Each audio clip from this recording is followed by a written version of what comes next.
A Fox News alert, Israeli forces announcing their first retaliatory strikes on Hezbollah targets in Lebanon after rockets struck an Israeli playground, killing 12 children and teenagers in the deadliest attack since October 7th. Israeli Prime Minister Benjamin Netanyahu issuing a stark warning, vowing the terror group will pay a heavy price for the horrific attack.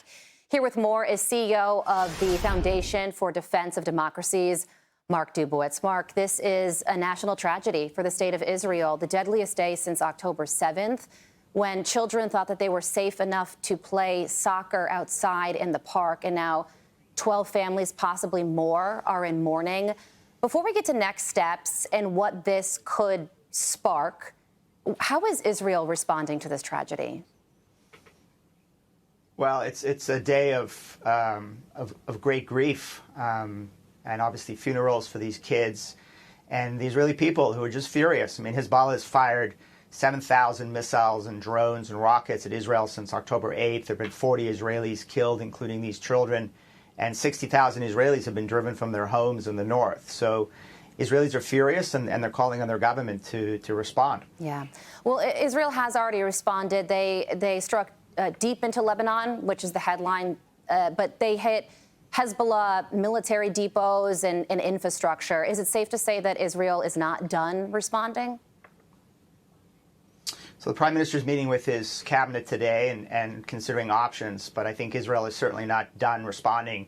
And the real question is Israel going to strike deep into Lebanon, deep into Beirut? Are they going to go after Hezbollah strongholds in Beirut, kill senior commanders? Are they going to go after Hezbollah's terror chief, Hassan Nasrallah, who is ultimately responsible for all this blood?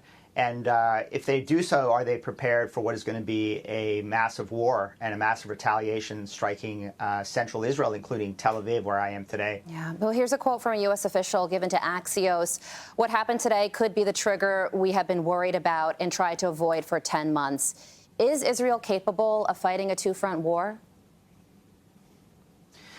Well, it's actually a seven-front war for Israel right now, with Lebanon and Syria, the West Bank, Gaza, the Houthis attacking them from Yemen, Iraqi Shiite militias from Iraq, and Iran itself, which attacked them directly on April 13th. So the problem is that the Biden-Harris administration's policies completely failed. I mean, the policy is to ask Israel to stand down. They've put immense pressure on Israel. They're not providing Israel with the munitions that Israel needs to fight a seven-front war.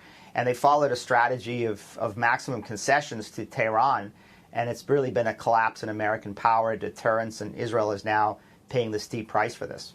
So yesterday, Israel delivered an updated hostage and ceasefire negotiation. Apparently, Netanyahu has added some new demands that include maintaining control of the Gaza-Egypt border to prevent the flow of weapons and militants, and that sounds like it could prolong things. Well, Israel has been proposing numerous deals for months. Hamas has been rejecting them. And again, I mean, unfortunately, the Biden-Harris administration has been putting immense pressure on Israel to concede and not on Hamas and their Qatari sponsors in Doha.